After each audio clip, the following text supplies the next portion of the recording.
Selamat siang semuanya, Bapak Ibu yang kami hormati. Selamat datang di Techno Lounge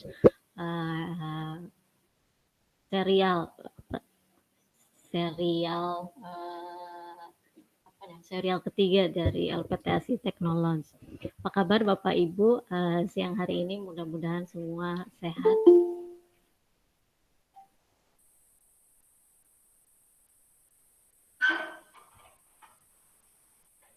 Baik, sambil menunggu narasumber kita yang sedang bersiap-siap siang hari ini,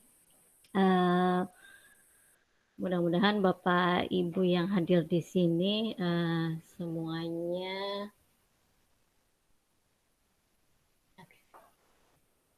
mudah-mudahan Bapak Ibu yang hadir siang hari ini kita mau ngobrol-ngobrol santai aja ini.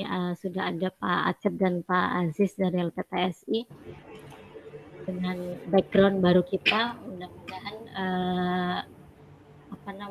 lebih bersemangat gitu ya Pak ya. Lebih bersemangat nggak sih?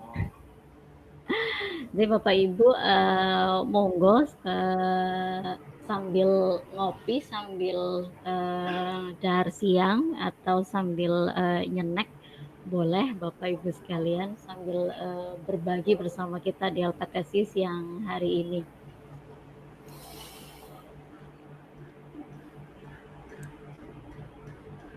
Oke, Bapak Ibu sekalian, selain ada di link Jimit, kita juga record di link YouTube LPTSI. Monggo bisa juga disaksikan melalui link YouTube LPTSI.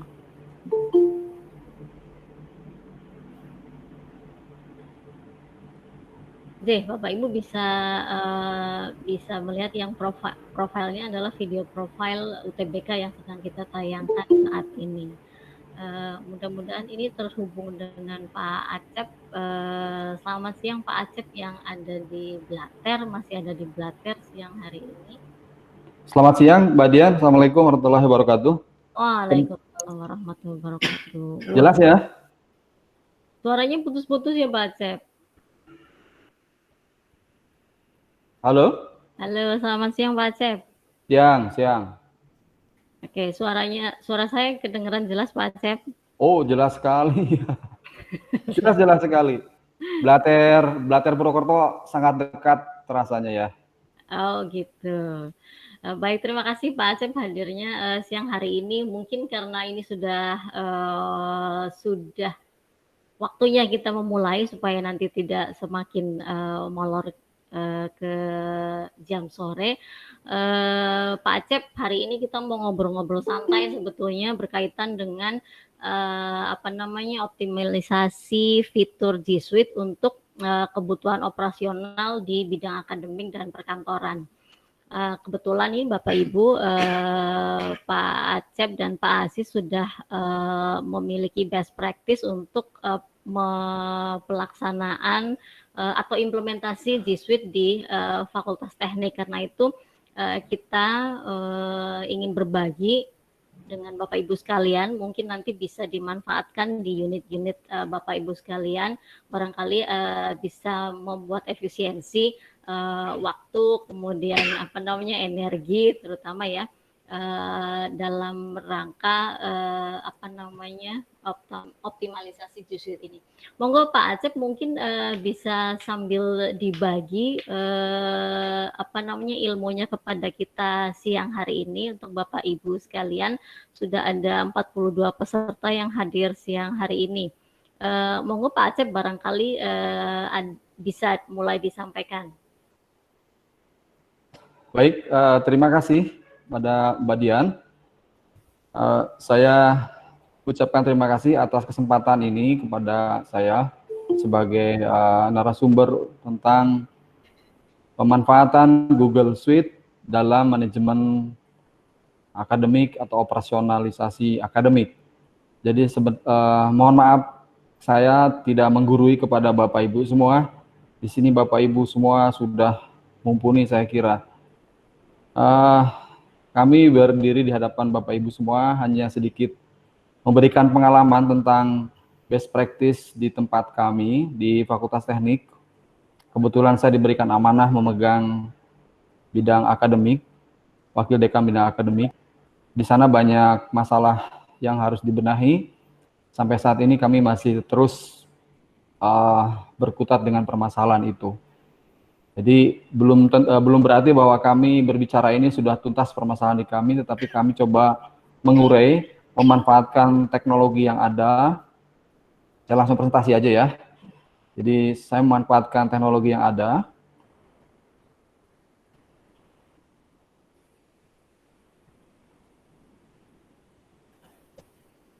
Terlihat ya, Bapak Ibu? Ya, kelihatan Pak Acep. Terlihat ya? Ya. Besar kelihatannya? Cukup besar ya? Ya, cukup Pak Acep. Ya. Jadi saya berikan judul sebagai materi siang ini adalah Google Suite sebagai alat bantu manajemen akademik. Ini adalah perkakas yang tersedia di pasaran dan LPTSI sudah melakukan kerjasama dengan Google dalam Google Education, sehingga ini adalah merupakan alat bantu yang murah dan cukup bagus begitu ya. Nah, kenapa kita harus berbicara ini? Karena kita itu sekarang berada dalam revolusi industri. Jadi coba saya kaitkan dengan revolusi industri, perkembangannya dari 1.0 sampai 4.0. Nah, kita sekarang ada di mana? Jadi Bapak Ibu bisa memotret diri sendiri, kita ini sudah masuk industri 4.0 atau belum? Jadi kalau lihat dari gambar ini,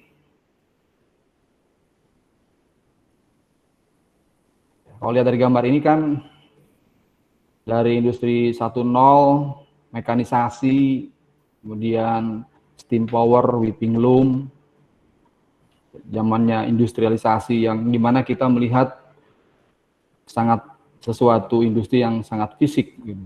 Kemudian industri 2.0, di sini masuk ada mass production, produksi yang skala besar, assembly line, electrical energy. Kemudian industri 3.0 ada automation, computer and electronic. Dan industri 4.0 di sini kita akan bicara cyber physical system.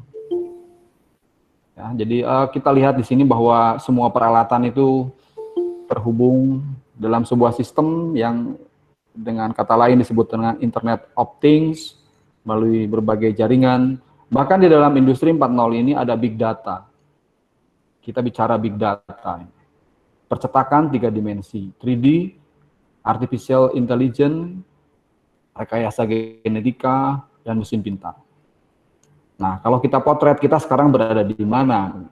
Nah, dari revolusi industri ini, coba kita geser bahwa kita sekarang bekerja di dalam bidang pendidikan. Apakah bisa? Tidak. Problem atau solusi revolusi industri 4.0 ini kita terapkan dalam manajemen pendidikan. Dan yang terakhir ini adalah revolusi industri 5.0. Ini yang disampaikan oleh Perdana Menteri Jepang pada saat konferensi di Budapest.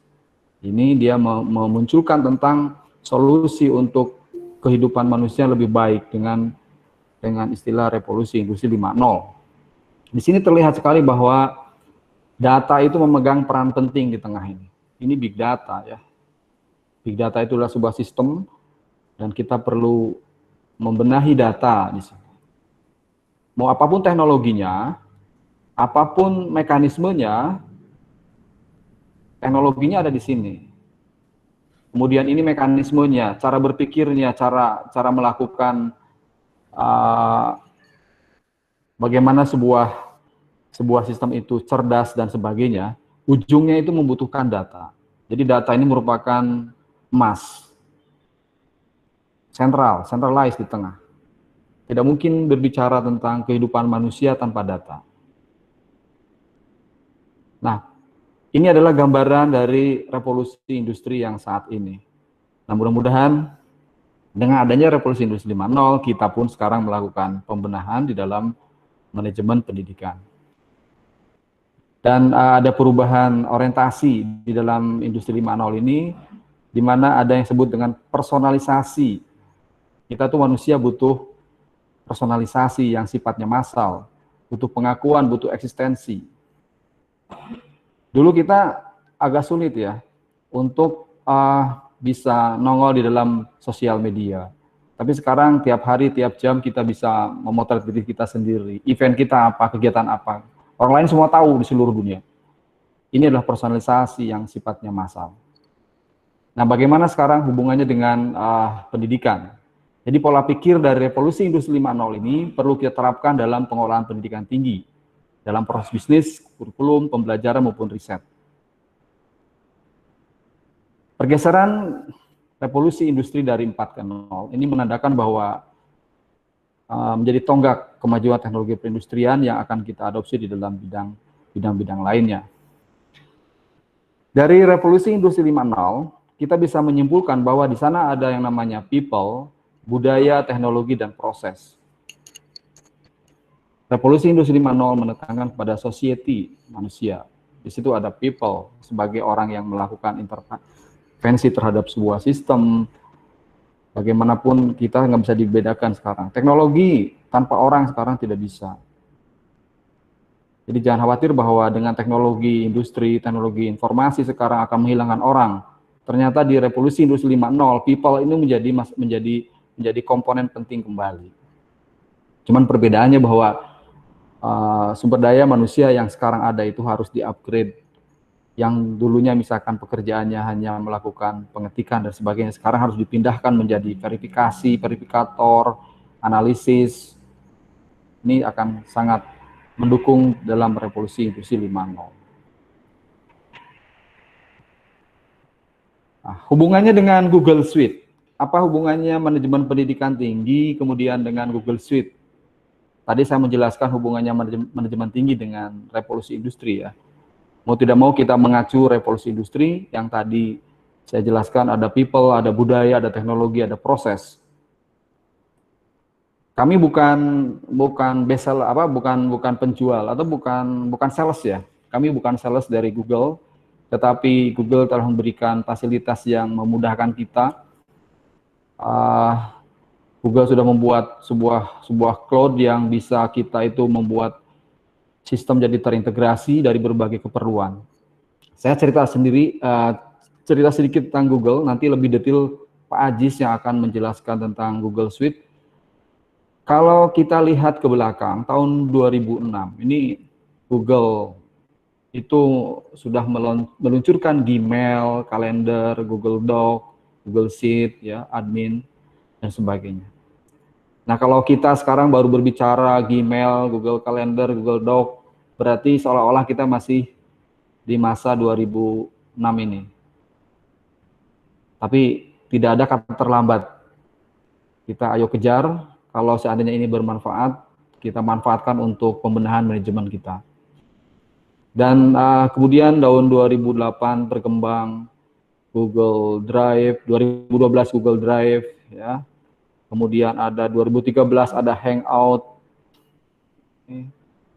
kemudian dan sekarang sudah 4 million business use Google Suite. Sudah banyak sekali orang memanfaatkan Google Suite. Nah, dari sini kita akan memanfaatkan beberapa fitur dari Google Suite yang barangkali Bapak Ibu juga sudah biasa menggunakan ini. Saya yakin Bapak Ibu sudah biasa menggunakan email, mungkin Google Calendar, Google Doc, Google Sheet. Tapi sekarang bagaimana penggunaan itu kita dorong ke arah kolaborasi. Jadi kita bagaimana mengkolaborasikan kolaborasi. Oke, ini kata kuncinya adalah kolaborasi. Nah, bicara kolaborasi, maka ada gambaran bahwa di sana ada orang, ada pegawai yang mengerjakan sebuah pekerjaan dan saling terhubung. Google Suite memberikan fitur-fitur seperti Google Drive, Google Slide, Google Sheet, Google Calendar, Google Form, Google Doc, Gmail, Google Hangout. Nah, bagaimana mengintegrasikan ini semua untuk keperluan manajemen, pengelolaan bidang apapun, termasuk bidang akademik. Ini contoh gambar di sini bagaimana sebuah komunitas atau sebuah unit kerja fokus terhadap pekerjaan, tempatnya berbeda tetapi dokumen yang diacu sama. Di antara komputer, setiap orang ini bisa terhubung dengan Gmail, Google Drive, kemudian Google Calendar. Dan kalau kita gambarkan misalkan dalam sebuah area, maka ini sangat menarik sekali di mana ada ruang, sebuah ruang, di sini misalkan ada manajer, kemudian di sini ada staff. Semua berbicara hal yang sama pada tempat yang berbeda atau pada komputer yang berbeda, tapi fokus pada permasalahan yang sama. Dan kalau kita gambarkan di dalam sebuah ruang yang sifatnya lebih smart kembali, maka misalkan satu ruang di sini ada screen yang smart, Bapak Ibu bisa touch screen ya. Ini bisa touch screen tadi. Ketika direkturnya berbicara tentang dokumen anggaran di depan itu, ini juga terkonek dengan data-data tersebut. Nah, itu semua didukung oleh Google Suite dengan menggunakan Google Sheet untuk pengolahan Google Form, Google Doc dan sebagainya. Oke, mudah-mudahan punya gambaran. Dari sini saya bawa Bapak Ibu ke dalam sebuah ruang di mana ada teknologi, ada people, ada proses, ada culture atau ada budaya. Jadi itu merupakan revolusi industri 5.0. Nah, kalau lebih detailnya lagi, kita sebagai ini saya skip saja dulu karena ini sangat teknis untuk orang-orang yang memiliki keahlian. Barangkali di sini juga ada teman-teman yang punya background programmer atau setara dengan programmer, bisa melakukan koneksi terhadap Google menggunakan Calendar API. Oke, ini saya skip saja. Kemudian saya akan coba sekarang berbicara tentang contoh-contoh praktis penggunaan Google Suite dalam manajemen akademik. Jadi kami sudah mencoba membuat hierarki dari grup email, di mana ini adalah email fakultas. Ini email fakultas ft@unsud.ac.id. Kemudian di sini ada email dosen di jurusan Teknik Informatika, dosen.tif unsud.ac.id, kemudian di jurusan Teknik Industri, dosen.teknikindustri@unsud.ac.id, dosen.tg @unsud.ac.id, dosen teknik sipil, dosen.ts unsud.ac.id. Kadang-kadang kita mengirim email tidak untuk semua dosen. Jadi kita harus memilah, misalkan ada sebuah urusan dengan dosen-dosen di teknik informatika, maka kita kirimkan email ke grup dosen.tif. Ini contohnya. Jadi kami kadang-kadang mengirim email ke dosen.tif, satu grup dosen. Jadi ngirim email di sebuah jurusan ada 20 dosen, maka kita tidak harus ngirim ke 20 orang. Cukup disebutkan saja judul dari grupnya. Dan mungkin seterusnya nanti di hierarki dosen suatu jurusan teknik informatika ini ada grup-grup lagi, grup riset dan sebagainya. Ini sangat membantu. Dan ternyata tidak hanya sebatas bagaimana kita mendistribusikan email, kita akan bermain juga dengan Google Calendar. Ini Google Calendar.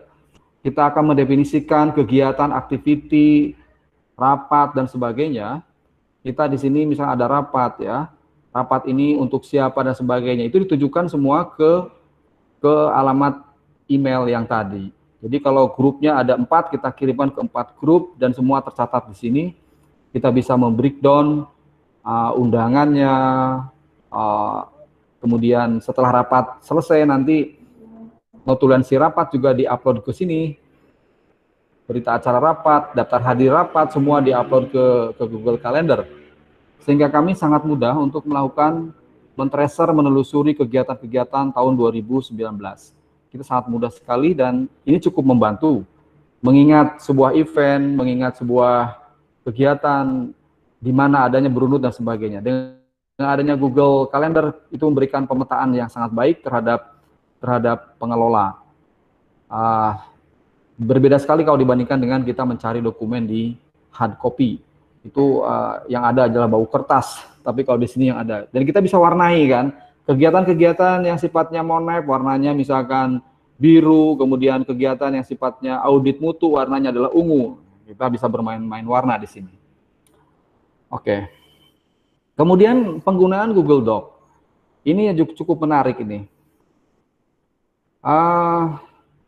Mudah-mudahan di forum ini ada pegawai dari Fakultas Teknik ya. Pak Priyo ada di sini, Pak Priyo? Ada Pak Priyo? Halo Pak Priyo? Nggak ada ya? Oke. Jadi kami coba membenahi pembuatan dokumen. Contoh misalkan SK.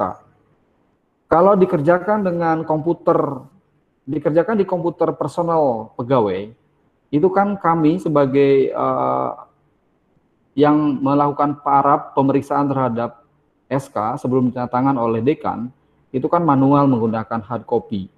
Hard copy itu bisa bolak-balik berapa kali kan hard copy. Jadi dengan tanpa dengan hard copy itu bisa bolak-balik berapa kali, itu waktu juga habis gitu. Tapi kalau dengan menggunakan Google Doc, kita maka nanti akan bisa memeriksa dengan cepat ya. Seperti ini nih, kalimat-kalimat kata-kata ini yang diwarnain ini nih, MKA ini berarti kan salah huruf ya. Maka, panitia, panita, dan sebagainya. Ini sangat cepat menurut saya. Nah, ini juga bisa bekerja secara sharing di dalam Google Doc. Jadi, saya bisa di rumah, ketika saya di rumah, saya memeriksa, kemudian pegawai di kantor membuatnya, dan artinya ini bisa lebih cepat. Tapi kembali lagi ya, ini adalah sebuah teknologi. Teknologi kalau tidak dijalankan oleh SDM yang the right man on the right place istilahnya, itu bisa jadi akhirnya kembali lagi ke basic. Jadi apapun makanannya, minumnya teh botol sosro. Ini budaya, akhirnya kita perlu merubah budaya, membiasakan seperti ini. Oke, kemudian saya akan coba contohkan lagi bagaimana menggunakan Google Sheet. Dan ini mungkin sebagai presentasi terakhir dari saya. Coba akan saya bicara tentang formatting data dasar. Jadi data dasar ini akan menjadi bahan untuk melakukan monitoring, ya, monitoring dan evaluasi. Ini yang cukup berat sekarang. Konon kabarnya Unsud itu kan ranking 125 dalam klaster perguruan tinggi, salah satunya adalah data itu tidak tersedia. Pertanyaannya data tidak tersedia atau memang formatnya yang susah untuk dilakukan. Kami coba di tempat kami, ketika kami akan melakukan monitoring dan evaluasi, kami coba membuat yang namanya dokumen-dokumen dalam Google Sheet. Oke, mungkin saya keluar dulu dari sini, saya akan masuk ke Google Sheet. Sebentar, oke. Saya ngambil dulu. Oke, mungkin sebelum lanjut ada pertanyaan dulu. Mbak Dian silakan, sambil saya mempersiapkan Google Sheet-nya. Oke, belum ada pertanyaan ini Pak Acep, tapi luar biasa. Mungkin nanti sambil sambil disambung materi dari Pak Aziz biar lebih nyambung, nanti pertanyaannya mungkin akan banyak Pak Acep. Oke. Boleh ke Pak Aziz dulu ya Pak Acep ya? Ya boleh. Oke, monggo silahkan Pak Aziz. Ini kami persilahkan teman saya yang sama-sama berbaju hitam. Monggo silahkan. Baik, maturun Bu Dian, dan terima kasih tadi atas presentasinya Pak Acep. Selamat siang Bapak Ibu sekalian, sugeng rawuh di LPTC Teknolong gitu ya. Sama di sini kami sebenarnya akan sharing saja terkait dengan pengalaman yang sudah kita miliki, yang kita punyai di dalam memanfaatkan Google Sheets for Education yang sudah kita gabungkan dengan akun identitas TIK Unsud gitu ya. Yang biasanya kalau untuk Bapak Ibu dosen atau karyawan ini menggunakan format nama akun @unsud.ac.id, sedangkan untuk yang mahasiswa adalah nama akun @mhs.unsud.ac.id. Tadi Pak Acep sudah menyampaikan cukup banyak beberapa contoh dua fitur utama, yaitu Google Office, termasuk dalamnya adalah Doc, kemudian ada Sheet, kemudian juga sebenarnya termasuk dalamnya adalah presentation atau presentasi, dan yang kedua adalah Google Calendar gitu ya. Nah, yang menarik dari Google Doc maupun Google Sheet saat ini adalah adanya versioning history atau sejarah versi gitu ya, sejarah versi. Sehingga ketika kita mengedit sesuatu di Google Doc, kemudian ternyata kita melihat kok kayaknya nggak cocok ya, gitu. Kok kayaknya nggak pas, kita pengen melihat ke sejarah masa lalunya gitu. Nah, ini kita bisa dengan mudah melihat versi yang lama-lama sebelumnya. Ini sebenarnya juga ada di dalam mesin-mesin pengolah kata yang saat ini sudah, atau pengolah kata yang saat ini biasa kita gunakan, seperti misalkan LibreOffice ataupun MS Office. Hanya saja memang yang cukup menarik di sini adalah pemanfaatan Office di cloud ini membuka peluang bagi kita untuk berkolaborasi secara lebih mudah. Nah, dulu ketika kita belum memanfaatkan Office Cloud seperti ini, aplikasi Office Cloud seperti ini, yang akan kita lakukan ketika kita berkolaborasi membuat sebuah berkas misalkan, yang kalau kita ingat gitu ya, saya buat, kemudian setelah saya buat, kemudian akan saya kirimkan lewat email ke banyak orang, ke banyak teman kan gitu ya. Setelah dikirim lewat email atau lewat flash disk dan lain sebagainya. Nanti misalnya saya kirimkan ke Budian ngedit. Setelah Budian ngedit, ternyata Pak Acep juga ngedit. Nah, permasalahannya adalah bagaimana mengintegrasikan hasil editan orang yang bareng-bareng ini menjadi tidak mudah. Biasanya dilakukan akhirnya, ya sudah, kamu bab 1, kamu bab 2, kamu bab 3, kamu bab 4, dan seterusnya. Nah, tetapi akan muncul permasalahan berikutnya seperti yang sering kita alami ketika kita ini yang lagi ngetren, misalkan nyusun dokumen akreditasi gitu ya. Nah, ketika kita nyusun dokumen akreditasi, seringkali ada satu komponen data di satu bidang yang akan mempengaruhi, atau di satu standar gitu ya, yang akan mempengaruhi standar yang lain gitu. Ketika kita berbicara terkait dengan data lulusan tentang mahasiswa gitu ya. Nah, ini biasanya ketika data lulusan ini berubah, narasinya berubah di standar tentang kemahasiswaan di lulusan, maka tentunya akan berdampak pada perubahan narasi di bab 1 juga seharusnya. Yaitu yang di visi misi tujuan sasaran biasanya akan membahas itu juga, meskipun tidak banyak gitu ya. Kan jadi tidak lucu ketika di depan kita mengatakan bahwa masa studi rata-rata mahasiswa kita adalah 4,1 tahun misalkan. Nah, ternyata di bagian belakang hasil rekap datanya rata-rata masa studi kita adalah 4,5 tahun misalkan. Nah, ini menjadi tidak enak. Nah, dengan memanfaatkan Office Cloud seperti ini, aplikasi perkantoran cloud seperti ini, salah satu keuntungannya adalah kita bisa bersama-sama mengedit dokumen yang sama dan akan ketahuan siapa yang mengedit. Nah, karena kan kita semua akan login dengan menggunakan akun kita masing-masing dan ketahuan siapa yang mengedit, dan historinya juga akan terlihat. Sehingga ketika kita ingin melihat dulu editan awalnya seperti apa sih gitu ya. Dulu sebenarnya kalimat awalnya seperti apa sih gitu. Nah, ini bisa dilihat bareng-bareng gitu, bisa dilihat bersama-sama. Dan menariknya adalah bahwa di sana pun juga disediakan fitur chatting antar kolaborator yang saat itu sedang terlibat. Sehingga dengan memanfaatkan fitur chatting itu, kita dapat berdiskusi secara online. Salah satu pengalaman yang kami punya, ini baru kemarin Minggu, kami kebetulan di jurusan gitu ya, di jurusan itu ada acara untuk kembali mereview pemetaan CPL dengan mata kuliah. Nah, ini cukup menarik karena kami harus memetakan dari 42 CPL dengan sekitar 100-an sekian mata kuliah. Nah, yang kami lakukan, yang kami coba saat itu adalah semuanya mengakses ke dokumen Google Sheet yang sama, kemudian kita bersama-sama mereview dokumen yang ada di Google Sheet tersebut, sehingga tidak harus berada di tempat yang sama. Nah, ini tentunya akan sangat membantu pada saat masa-masa seperti ini, di mana kita harus membatasi diri untuk berkumpul di satu tempat, di satu waktu bersamaan dalam durasi yang cukup lama. Nah, ini ternyata cukup menarik juga dan cukup efektif juga dan cukup efisien juga, karena ternyata kalau biasanya di kantor tuh rapat dari jam 9 sampai jam 3 itu udah pegel gitu ya.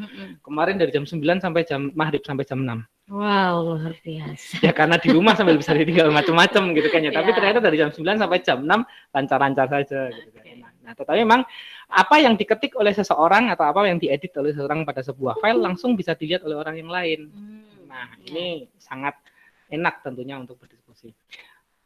Saya sendiri juga pernah punya pengalaman pada saat melakukan proses pembelajaran daring di awal-awal kita cukup chaos gitu ya, karena masa pandemi ini ternyata membuat tidak mudah, kita cukup chaos dan gimana nih mau pakai apa untuk diskusi dan sebagainya tidak mudah juga. Mahasiswa sudah semangat untuk membuat materi, dipresentasikan, dibuat videonya sudah bagus, diunggah di YouTube, kemudian bisa dilingkan lewat LDRU, bisa diakses lewat LDRU dan sebagainya. Tetapi kemudian muncul masalah ketika akan berdiskusi. Mau diskusi lewat apa? Nah, biasanya yang kita lakukan pakai WA group deh, gitu kan. Nah, begitu kita menggunakan WA group, apa yang terjadi? Ketika kita buka diskusi, forum diskusi, maka seringkali kita capek untuk scroll atas bawah. Ya kan, ketika ada satu anak yang mengajukan pertanyaan, kemudian nanti ada yang menjawab tertimpa terus sampai ke bawah, tidak mudah juga ternyata.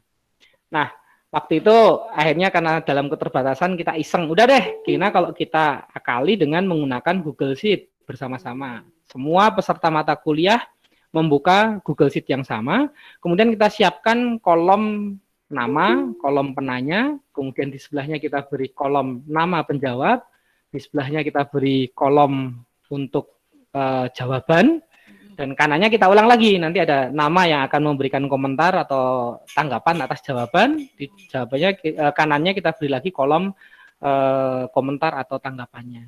Nah, ternyata menjadi lebih terstruktur karena tidak tertimpa pertanyaan itu.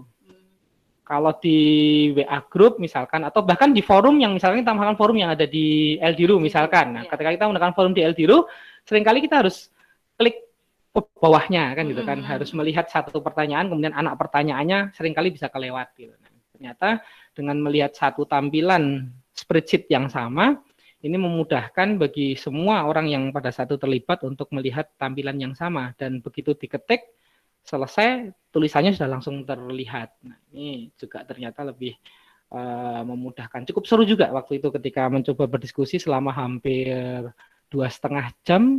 Ini ternyata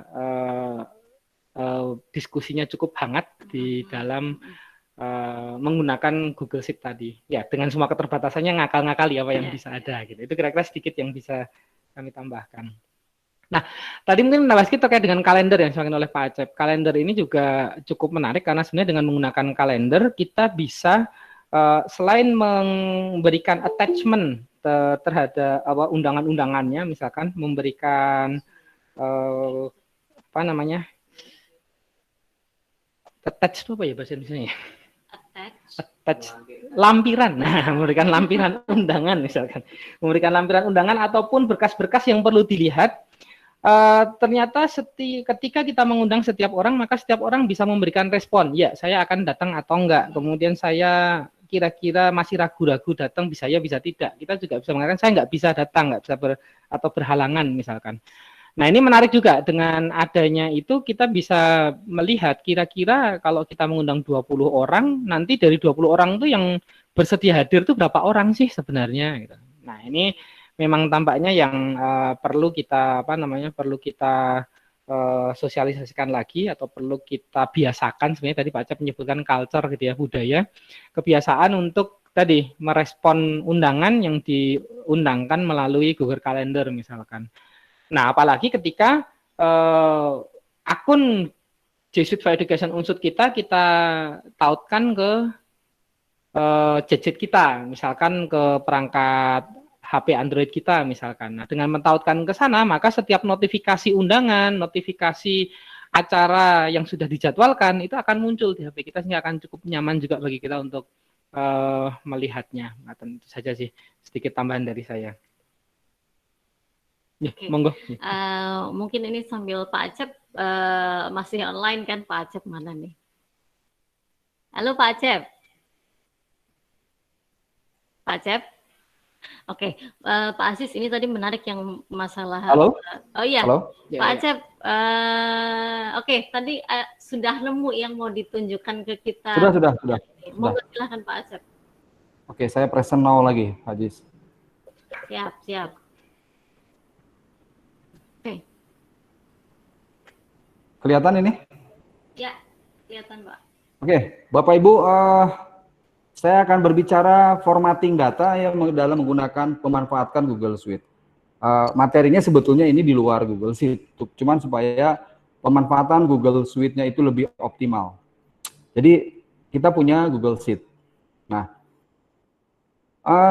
kita itu masalahnya setelah saya amati di proses manajemen kita, terutama di tempat kami ya, pegawai itu semua kan konsentrasinya itu ke laporan akhir, ke laporan output. Jadi ingin sesuatu itu jadi dulu, formatnya itu jadi, pengen seperti ini begitu kan, pengen laporannya seperti ini ya.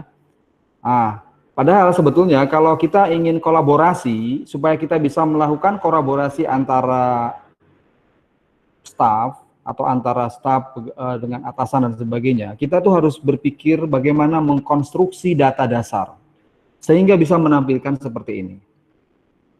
Ini saya contohkan ya. Ini adalah dosen mengajar, analitik, saya namakan nama dokumennya adalah analitik kinerja mengajar. Saya bisa melakukan drill down di sini, ini kebetulan teknik elektro. Saya bisa pilih misalkan teknik informatika. Ini nanti grafiknya berubah kan, ini grafiknya berubah.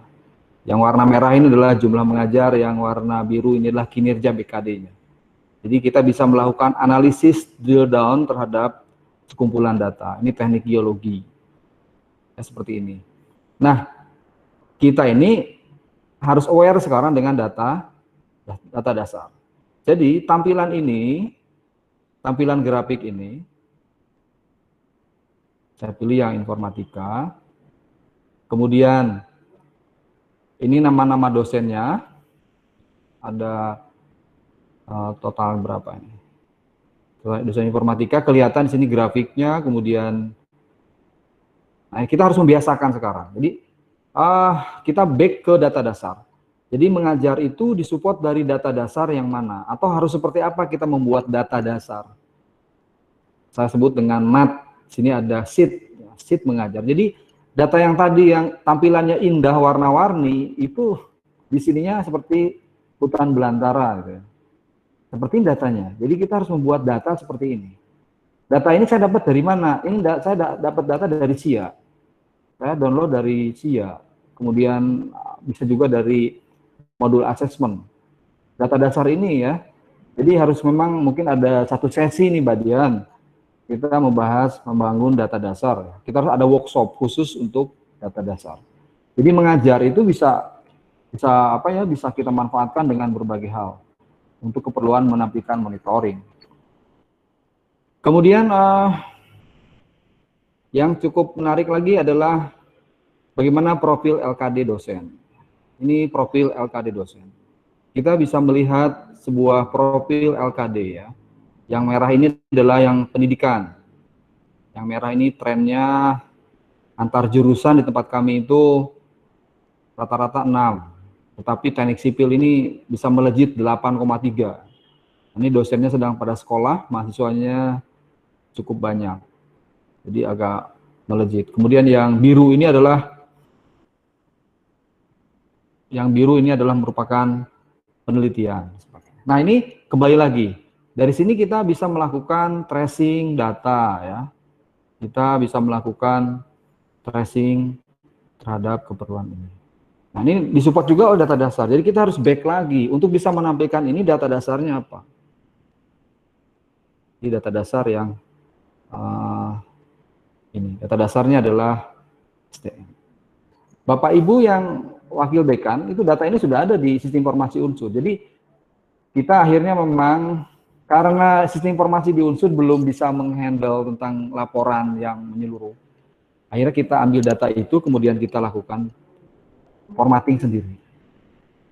Ini cukup menarik, jadi kita bisa melakukan tracing terhadap berbagai hal. Ini satu lagi contoh terakhir adalah untuk melihat RPS. Jadi RPS kita lakukan monitoring juga dengan datanya, misalkan, oh mohon maaf ini nggak bisa aksesnya ya.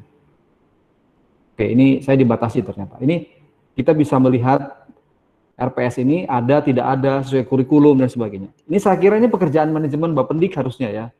Nah, sekarang ini kan yang mengelola adalah program studi. Kadang-kadang dosen yang melakukan penataan. Ini harusnya Bapendik.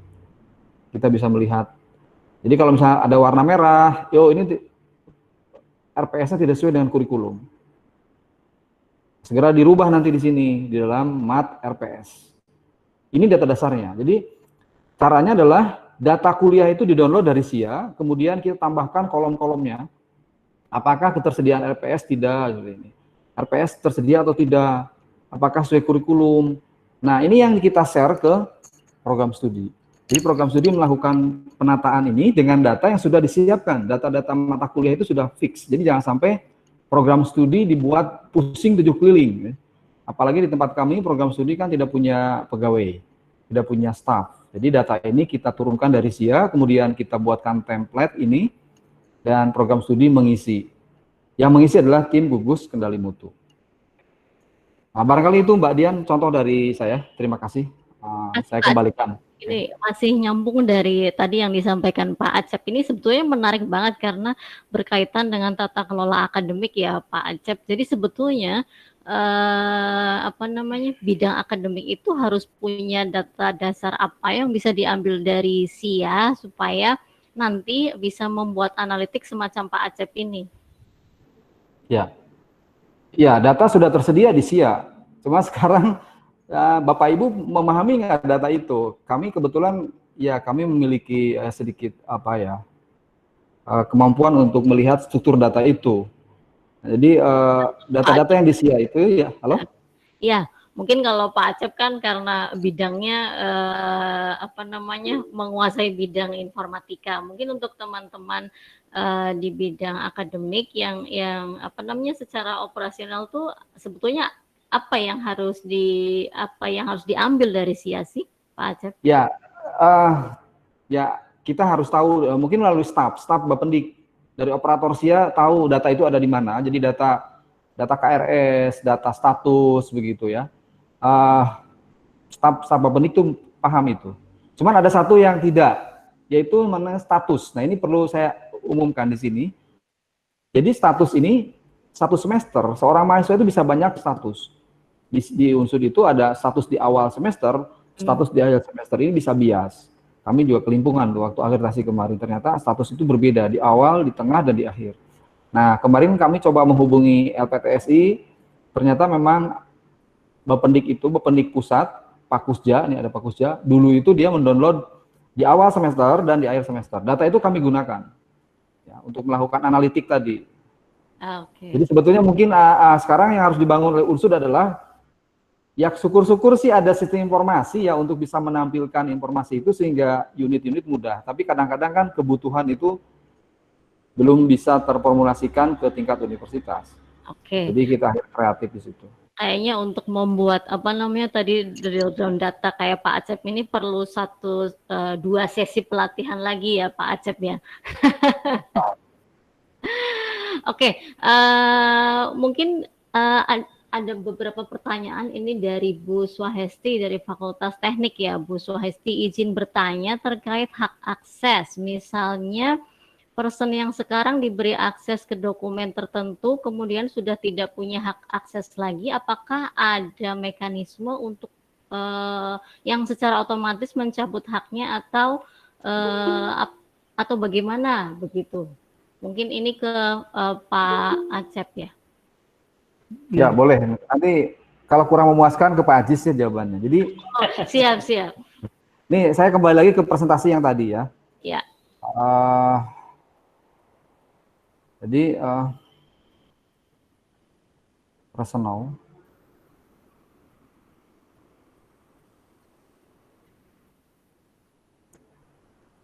Ya, di sini ada pengaturan hak akses sebetulnya di format data ya. Di sini ada protected sheet and ring ya. Jadi kita bisa membatasi nih. Seperti ring ini. Jadi yang saya warnai ini, yang namanya warna hijau muda, ini program studi tidak boleh ngedit ini. Ya. Jadi wilayah-wilayah nama mata kuliah, kode mata kuliah, prodi, jenjang, ini nggak boleh diedit. Jadi ketika user Google Suite-nya menggunakan kelompok program studi yang sudah saya tandai, dia tidak bisa mengedit ini. Nah, ya, sedangkan yang warna putih ini, kami pisahkan, program studi bisa ngedit di sini, justru ya fungsinya di sini. Oh, tidak sesuai dengan kurikulum gitu kan. Ini apakah RPS disosialisasikan?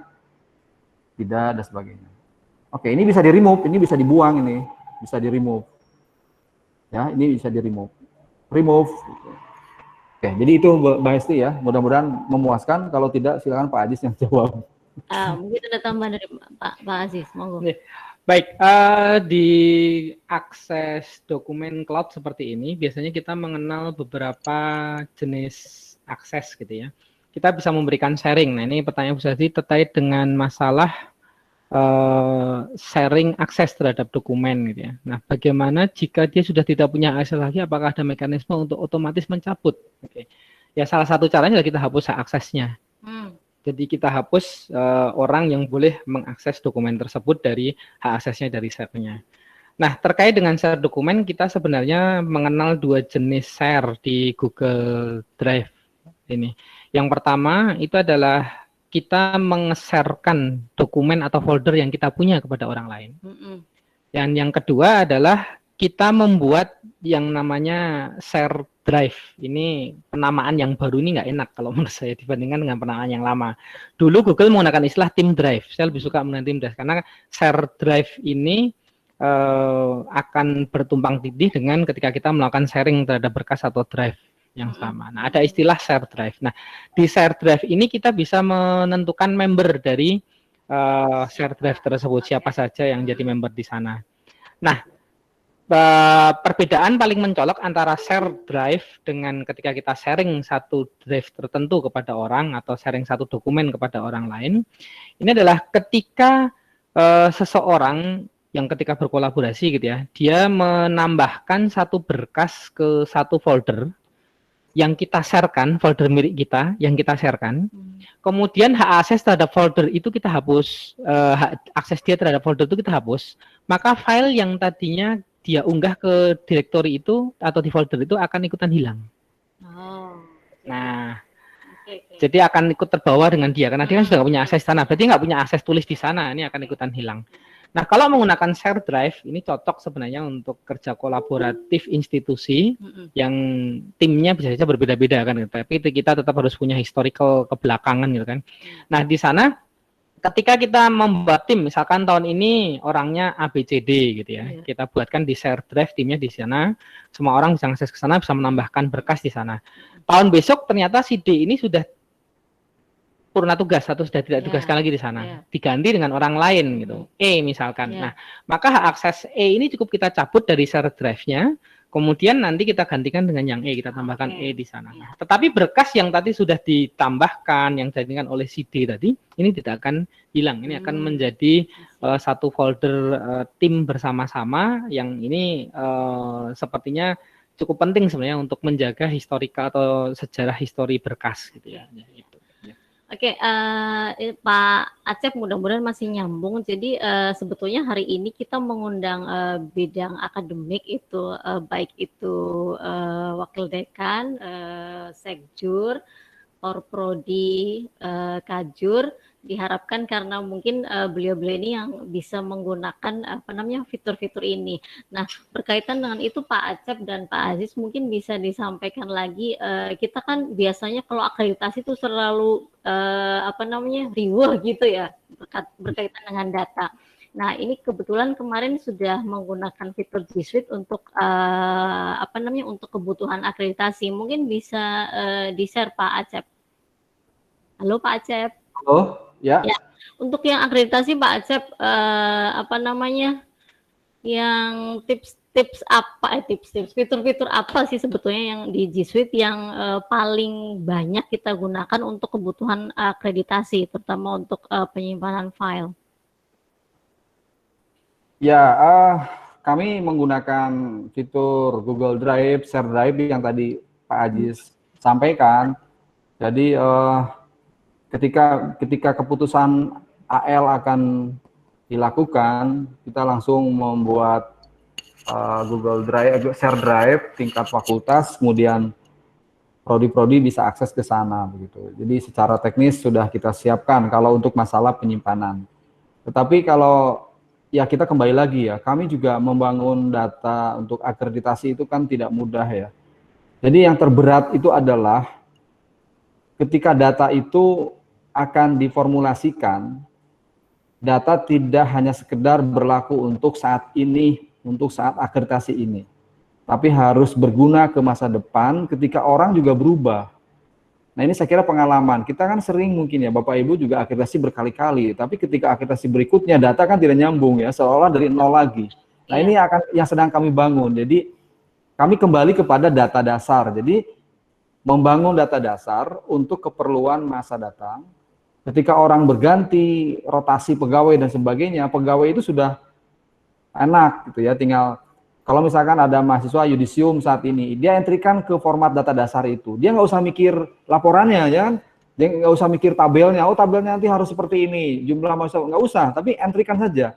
Tanggal ini, prodi ini, NIM ini, lulus. IPK berapa gitu. Jadi per baris dia akan mengentrikan ke situ. Nah, itu bisa dilakukan oleh pegawai-pegawai yang memiliki kompetensi rendah. Saya kira yang penting dia punya kompetensi untuk mengentri data, ya. Kompetensi mengentri data saja, dia nggak usah mikir formatting. Formatting kita yang ngurus. Dengan konsep yang tadi saya contohkan di dalam Google Analytics. Google Analytics, analitik tadi kita bisa melihat chart, tabel, kemudian bisa lihat prediksi, kemudian bisa membuat analisis drill down dan sebagainya. Jadi yang sedang kami bangun itu. Ya, ini kemarin kami terus terang ya, ini baru 6 bulan inilah membuat ini. Belum, kami juga masih terus berjuang Bapak Ibu. Oke, Pak Acep, satu lagi berkaitan dengan kemarin ini ada cerita dari Pak Aziz, katanya di Fakultas Teknik ada best practice untuk yang tadi Pak Acep cerita ini ada untuk data yang CPL, kemudian RPS dan sebagainya. Itu teknisnya gimana sih yang harus dilakukan oleh para pengelola akademik ini? Oh iya, itu ini harusnya Pak Aziz yang presentasi karena idenya dari Pak Aziz. Gak apa-apa, nanti Pak Aziz nambahin. Oh gitu. Ya, Ya Bapak Ibu, tentunya ini PR untuk Unsud ya. Sistem informasi kita ini sekarang kan hanya baru sampai administrasi, KRS-nya. Nah, bagaimana kita mengontrol mahasiswa ini apakah sudah mengambil mata kuliah sesuai kurikulum tidak? Kemudian kita mengontrol mata kuliah ini pembelajarannya apakah sesuai dengan CPL tidak? Nah, kami kemarin dengan Pak Aziz, Pak, kita buat aja pakai Google Sheet untuk di awal semester ini, kita cobakan di teknik elektro dulu, mengurutkan dari CPL ke mata kuliah. Ini di mana nih? Saya lupa Pak Aziz. Mungkin Pak Aziz yang menampilkan deh. Pak Aziz nambahin Pak Aziz ini yang kemarin ini baru banget kan dilakukan di teknik berkaitan dengan tadi penentuan CPL dan teman-temannya itu loh Pak Aziz, biar teman-teman di pengelola akademik juga bisa memanfaatkan itu Pak Aziz. Saya kok agak kelupaan. Agak kelupaan disimpan di mana katanya. Nggak, CPL yang mana nih? Yang tadi saya sampaikan atau yang? Yang harus dilakukan oleh teman-teman di pengelola akademik lain, mungkin nanti bisa dibagi teknisnya gimana sih? Sebenarnya kalau yang kami lakukan minggu kemarin itu sebenarnya ada nih. Apa namanya?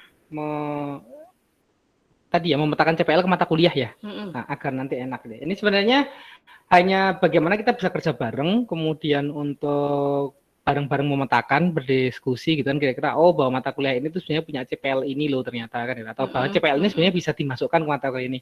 Bisa kan suatu saat ketika kita melakukan review terhadap mata kuliah atau review terhadap kurikulum gitu misalkan. Ini Pak Aziz, maaf ini ya Pak Aziz ya, masih ingat? Nah ini Mbak Dian. Oke. Nah ini.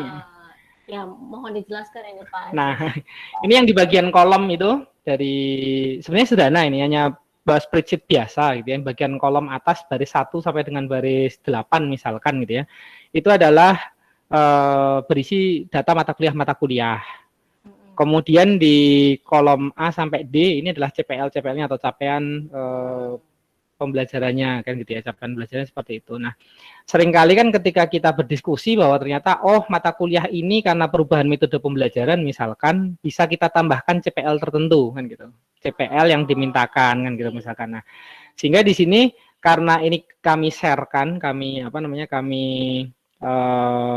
letakkan di Google Share Drive, maka Bapak Ibu dosen bisa melakukan editing di sana. Bisa menambahkan. Nah, ini sebagai contoh misalkan ada mata kuliah agak ke bawah Pak Acep, mungkin Pak Acep bisa milih mata kuliah Pak Acep deh, mata kuliah Pak Acep sistem embedded misalkan gitu. Nah, di mata kuliah Pak Acep sistem embedded ke bawah misalkan. Nah, ini pengampunya misalkan Pak Acep atau yang lain, nah di sana misalkan menambahkan 1 CPL. Nah, ini cukup diberi angka 1 saja sebenarnya, diberi angka 1. Iya, 1 gitu kan. Nah, itu. Nah, oke, itu misalkan seperti itu. Nah, ini menariknya adalah ketika di sini, ini fitur yang cukup penting bagi Google di kolaboratif seperti ini. Ini misalkan, ini karena Pak Cep dari sana aja, sebentar. Atau yang itu ya Pak Cep, biasa kok nggak bisa buka.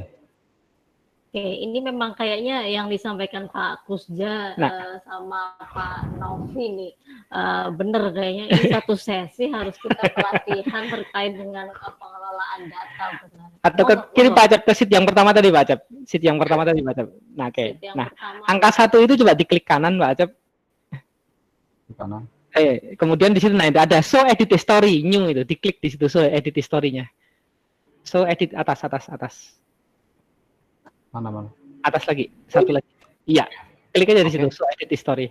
Nah, ini fitur yang cukup menarik bahwa kita akan tahu siapa yang mengedit di sel itu. Ini misalkan Pak Acep ngisi 1, kemudian diberikan panah ke kiri Pak Acep, itu sebelumnya kan akan ada siapa yang edit sebelumnya gitu kan. Saya ternyata diisi dengan kosong sebenarnya. Nah, ini yang cukup penting untuk melacak ke belakang. Sebenarnya siapa yang mengedit. Bahkan ini sebenarnya kita juga bisa memberikan komen. Ini kalau Pak Acep sini menambahkan insert komen di atas Pak Acep. Insert komen. Bisa ada komen gitu ya. Komen mana? Jadi nih. Ya, nah, ini bisa memberikan catatan. Kenapa saya kasih 1 gitu? Kenapa Pak Acep memberikan 1 di sana? Jadi ini kalau dipakai di Prodi sebetulnya bagus banget ya Pak, ya, buat kita melihat mereview kurikulum kita sebetulnya. Tetapi kan kalau masih 1 ini nggak bermakna. Orang nggak butuh, masa saya harus melihat angka 1-nya gitu. Nah, ini diolah ke sheet yang kedua. Nah, ini. Nah, jadilah ini Mbak Dian. Oke. Nah, ini yang tadi ditambahkan Pak Acep, misalkan tadi Pak Acep cari mata kuliahnya beda tadi, Pak Acep ditambahkan tadi CPL berapa? PU06. PU06, itu coba dicek di sana, PU06 muncul tidak di sheet kedua? Muncul nih. Muncul. Nah, sekarang dihapus misalkan sama Pak Acep yang di sheet pertamanya kembali dihapus, delete. Terus yang kedua. Nah, di sheet kedua nanti akan hilang. Oh, gitu. Nah, yang bermakna sebenarnya yang ini yang mungkin akan bermanfaat untuk penyusunan RPS di setiap awal semesternya.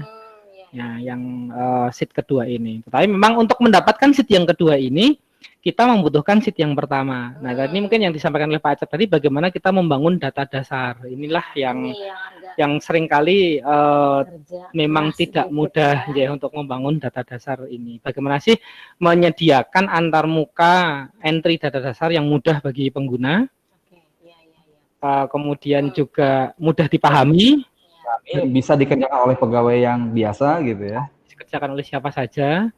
Nah, ini mungkin kalau teman-teman di informatika itu istilahnya atau di komunikasi mungkin sama ya, user experience dan user interface. Kita punya istilah user experience dan user interface. Masalah itu. Kalau kita user friendly aja. User friendly. Oke, tadi berkaitan dengan akademik ini Pak Aziz, saya ada pertanyaan juga. Kalau misalnya kemarin-kemarin tuh banyak teman-teman kan melakukan pembimbingan akademik. Kalau kita pakai fitur G Suite ini, apa aja sih yang bisa kita gunakan untuk kebutuhan konsultasi akademik, baik itu interaktif maupun yang dokumen gitu? Ya, yang paling mudah itu ketika kita ingin interaktif tatap muka gitu ya. Jadi kita bisa memanfaatkan Google Meet seperti ini, gitu yang satu.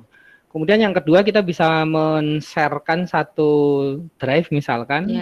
atau men-sharekan satu file di mana nanti mahasiswa bimbingan kita bisa mengisikan rencana pembelajaran dia atau KRS dia dan nilai-nilai dia. Berarti pakai Google Sheet bisa dong? Bisa, menggunakan Google Sheet sangat memungkinkan. Terus bisa pakai apa lagi? Google Doc juga boleh. Oh, Google Doc juga boleh. Ya intinya bagaimana kita bisa saling berbagi agar setiap orang bisa melihat dan bisa mengedit kan gitu. Cuma emang ini harus hati-hati kalau terkait dengan pembimbingan akademik biasanya kan bagaimanapun juga ada privilege atau sifat kerahasiaan atas nilai dari seorang mahasiswa. Nah, kalau kita sharekan langsung satu drive gitu, satu folder atau satu file untuk diedit bersama-sama oleh yang lain, maka nanti temannya juga akan bisa melihat. Nah, ini tentunya perlu berhati-hati di sana terkait dengan apa namanya masalah data nilai yang ada di sana. Nah, ini memang satu tantangan terbesar bagi kita di era kolaborasi seperti ini adalah bagaimana kita aware terhadap sifat transparansi data. Tidak semua data itu bisa dibagikan dan bisa kita share, juga tidak bisa kita berikan begitu saja. Nah, ini yang juga harus hati-hati memang kalau menurut saya. Oke. Terima kasih Pak Aziz. Nah, sekarang berkait dengan administrasi perkantoran sehari-hari ini Pak Aziz.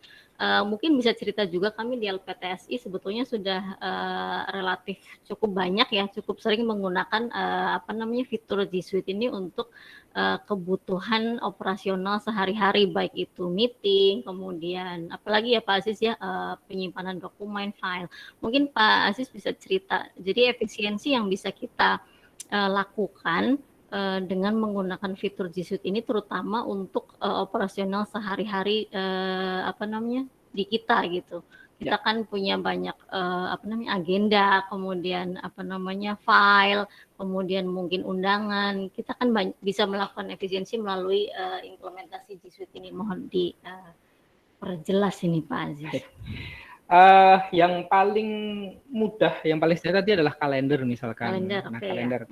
Ini mungkin saya akan share sedikit share screen saya. Ini kebetulan, tapi mohon maaf nih yang LPTSI udah agak lama. Ada yang isinya kurang begitu lengkap, itu hanya undangan saja. Sementara yang ingin saya share ini adalah sesuatu yang yang cukup lengkap sebenarnya. Ada attachment yang tadi saya sampaikan gitu ya. Sebentar sih saya akan coba share terlebih dahulu kalender saya. Entire screen saja deh. Apakah sudah terlihat? Nah, ini misalkan adalah Google Calendar saya, terlalu kecil ya. Nah, ini Google Calendar. Saya ingin memberikan contoh tadi yang mungkin tadi dibahas oleh Pak Acep dan Budian juga terkait dengan satu pertemuan yang kami lakukan pada hari Minggu kemarin. Ini kita bisa membuat satu event, satu kegiatan di Google Calendar. Kemudian di Google Calendar ini kita sudah bisa menambahkan ini Google Meet-nya. Di Google Meet-nya, kemudian guest-nya atau tamunya bisa kita undang di sini. Kita undangkan di sana siapa saja yang akan kita undang, muncul di sana. Dan ini yang menyatakan kesediaan hadir akan ada centang hijau. Berarti dia pasti hadir kan. Jadi gitu ya. Ini kita bisa tahu kan yang mau hadir. Yang mau hadir siapa. Besok siapa. Betul. Artinya kita bisa menghitung kebutuhan ruang, kebutuhan konsumsi gitu ya. Iya. Atau bahkan mungkin kalau ada yang saya nggak bisa hadir karena alasan X, dia bisa menyampaikan di situ juga. Iya, gitu. Bisa dilihat bersama-sama nanti. Nah, terus. Kemudian di sini ada attachment tadi. Nah, ini adalah file yang tadi di-share Pak Acep yang bisa digarap bersama. Ini adalah contoh dokumen juga yang di-share drive juga yang bisa digarap bersama, dan karena waktu itu kami rekam sehingga akhirnya di dalam kalender ini muncul juga historical rekaman Google Meet tersebut atau meeting pada satu, sehingga bisa diakses langsung di sini. Nah, ini mungkin menjadi salah satu bentuk notulen yang bisa kita miliki, apalagi kalau ini misalnya kita tambahkan satu dokumen lagi notulen rapat gitu ya, misalkan notulen rapat diketikkan di situ, kemudian nanti diketikkan di Google Doc yang dilingkan ke sini gitu, sehingga setiap orang anggotanya nanti bisa melihat di sana. Nah, yang cukup menarik adalah ini yang mungkin seringkali agak kelewat gitu. Ini ternyata bisa kita print undangannya. Ketika kita print undangannya, ini bisa buat ini. Nah, ini bisa digunakan untuk pertanggungjawaban sebenarnya. Nah, itu bisa buat pertanggungjawaban, penting ini. Ya, ini sudah ada undangannya, sudah ada waktunya, ada linknya, dan yang cukup menarik adalah orang-orang yang menyatakan hadir itu sudah ada centangnya, sehingga ini bisa bisa dijadikan sebagai apa ya tadi istilahnya alat bantu kita untuk membuat undangan online mungkin gitu yang sudah bisa masuk ke yang. Tapi kurang tahu apakah ini di administrasi keuangan dan lain sebagainya bisa diakui sebagai undangan resminya atau tidak, itu tentu menjadi satu langkah lain nantinya yang harus diperhatikan. Oke, jadi kan Pak Aziz di di era ini ketika kita mengurangi mengurangi keterlibatan fisik kita, sebetulnya implementasi G Suite ini buat kami di LPTSI sih berguna banget ya, karena kita bisa di mana saja dan mengerjakan apa saja melalui penggunaan G Suite begitu. Jadi Bapak Ibu mungkin bisa mirsani itu di layar yang di-share oleh Pak Aziz. Dengan menggunakan Google Calendar saja kita sudah bisa melakukan efisiensi beberapa item gitu. Karena kadang-kadang kita pesen ruang yang gede banget padahal yang datang cuma 5 orang begitu ya. Atau kita pesen konsumsi sampai 100 yang datang cuma 20. Yang mengatakan iya ternyata cuma 20 gitu aja. Iya. Nah, ini contoh yang undangan rapat nanti malam ya ternyata. Ini undangan nanti malam. Undangan nanti malam yang undang Pak Sekretaris ini, jadi sudah dibuat tadi dadakan juga ini terkait dengan PKPLU besok gitu misalkan. Ini salah satu contoh juga yang bisa membantu kita untuk ngatur jadwal. Maturun Pak Aziz, sebentar Bapak Ibu yang hadir barangkali ada pertanyaan monggo bisa disampaikan lewat chat, atau Bapak Ibu menginginkan ada materi-materi yang ingin kita share melalui kegiatan Technolounge ini, mungkin bisa menuliskan kebutuhan Bapak Ibu di unit, barangkali besok-besok bisa kita bikin serial yang lain gitu ya Pak Aziz dan Pak Acep.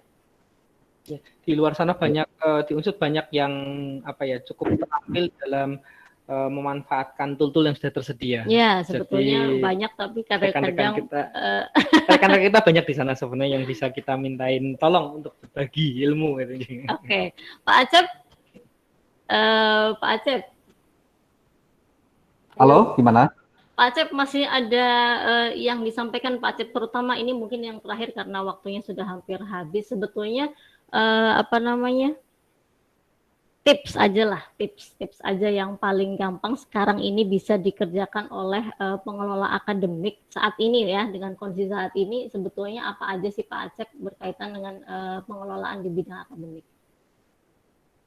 Ya, saya mengusung konsep kolaborasi itu ya. Jadi dengan keterbatasan tenaga, keterbatasan kompetensi, jadi kita pandang itu sebagai suatu yang sangat berguna, karena mau gimana lagi kan, kita butuh kolaborasi, maka teknologi yang ada yang murah dan cukup bagus, yaitu Google Suite, mari kita manfaatkan, karena di situ banyak hal yang bisa kita explore untuk membenahi manajemen di masing-masing unit Bapak Ibu semua. Dan mungkin yang kedua adalah kita mari aware dengan data dasar, tidak selalu terhadap laporan reporting. Itu nomor 2 sebetulnya, laporan dan reporting. Jadi kita harus kembali kepada data dasar. Data dasar itu yang nanti menjadi aspek sustainability manajemen ke depan. Kalau data dasarnya amburadul, 10 tahun ke depan insya Allah kita susah untuk melakukan penambangan data. Jadi sekarang ada konsep big data, analitik data dan sebagainya. Itu dasarnya adalah dari data dasar yang tersusun rapi. Nah, kalau itu tidak bisa diciptakan, maka tidak bisa kita melakukan prediksi ke depan dan sebagainya. Nah, ya mungkin sebagai tips dari saya itu, Bapak Ibu semua, saya tidak menggurui ya, jadi saya ini baru mencoba menerapkan hal yang praktis. Ya, syukur-syukur sebetulnya dari Bu Maya ini dikembangkan sistem informasi yang lebih luas Bu, dari mulai kurikulum, RPS, CPL semua, laporan-laporan semua dan sebagainya. Namun kami yakin bahwa di universitas juga punya keterbatasan. Nah, disitulah mungkin kreativitas kita dituntut untuk tetap memiliki manajemen yang cukup untuk pengelolaan akademik. Mungkin itu, terima kasih Mbak Dian. Ya, matur nuwun Pak Acep. Nah, sebetulnya yang disampaikan Pak Acep berkaitan dengan apa namanya data dasar itu justru yang paling sulit kayaknya dilakukan ya. Eh, Padahal paling penting begitu. Mudah-mudahan setelah ini Bapak Ibu yang para pengelola di bidang akademik terinspirasi mungkin mulai apa namanya mulai mengolah data begitu. Ada tambahan dari Pak Aziz. Oh, sebentar ada pertanyaan lagi. Apakah notifikasi bisa muncul juga di smartphone? Ini maksudnya Google Calendar ya, mungkin ya. Apakah notifikasi untuk kegiatan yang sudah kita tuliskan di Google Calendar bisa muncul di smartphone? Mungkin Pak Aziz bisa jawab ini, Pak. Ya, jika akun G Suite for Education Unsud kita sudah kita tautkan dengan smartphone kita, maka bisa bisa muncul di sana. Oke, nggak masalah. Berarti kan sama seperti kalau kita apa namanya menautkan akun kita yang lain. Betul. Sama juga kalau kita sudah menautkan akun G Suite kita di smartphone, tentunya itu bisa notifikasi akan langsung muncul begitu ya. Nah, ini mungkin Pak Abdullah Nurajis di chat memberikan link apa namanya tips trik penggunaan Google Sheet for Education Unsud kalau nggak salah. Iya, Bapak Ibu apabila ingin mengetahui lebih lanjut tentang penggunaan fitur G Suite ini, sebetulnya sudah kami siapkan. Bapak Ibu bisa unduh di website LPTSI tentang tips and trick penggunaan Google Suite for Education. Barangkali nanti apa namanya Bapak Ibu sedikit banyak bisa melihat dulu Mirsani di situ untuk mencoba-coba implementasi G Suite. Ada lagi Pak Aziz yang mungkin ingin disampaikan berkaitan dengan operasional perkantoran. Mungkin ada lagi Pak Aziz? Ya, yang menarik dari masa pandemi saat ini adalah tuntutan buat kita semua agar bisa bekerja secara kolaboratif bersama-sama tetapi di tempat yang berbeda. Betul. Nah, ini tentunya tuntutan yang tidak mudah gitu. Dulu ketika tadi kita buat surat kemudian direview langsung oleh atasan gitu ya, menggunakan cetak. Nah, sekarang ketika misalkan terpaksa ada yang harus work from home dan lain sebagainya, tentu tidak mudah. Kemudian ketika kita kirimkan draft ke beberapa orang gitu ya, ini juga akan tidak mudah juga gitu. Nah, fitur-fitur yang ada di Google Sheet for Education menggunakan untuk penggunaan Office online ini tampaknya cukup membantu kita saat ini, dapat membantu kita untuk melaksanakan pekerjaan-pekerjaan yang seperti itu tadi, tanpa harus bertemu tatap muka langsung, tapi kita bahkan bisa berdiskusi langsung untuk melakukan perbaikan terhadap dokumen yang sedang kita kerjakan bersama-sama. Mungkin itu saja. Jadi monggo dioptimalkan bersama-sama, kita manfaatkan bersama. Kita semua di sini belajar karena apa namanya banyak hal yang memang belum kita eksplor sepenuhnya. Kita masih memanfaatkan kulit-kulitnya saja sampai sejauh ini karena sekali lagi yang terpenting itu bukan hanya sekedar tool-nya, tetapi yang terpenting adalah bagaimana kita mendapatkan kemanfaatan sebesar-besarnya dari tool yang kita gunakan tersebut. Oke, terima kasih Pak Aziz, Pak Acep, sharingnya hari ini luar biasa. Tadi sudah banyak feedback dari Bapak Ibu yang mengikuti. Katanya harus ada pelatihan lanjutan nih Pak Aziz dan Pak Acep. Baik Bapak Ibu, mungkin itu saja yang bisa kami sampaikan.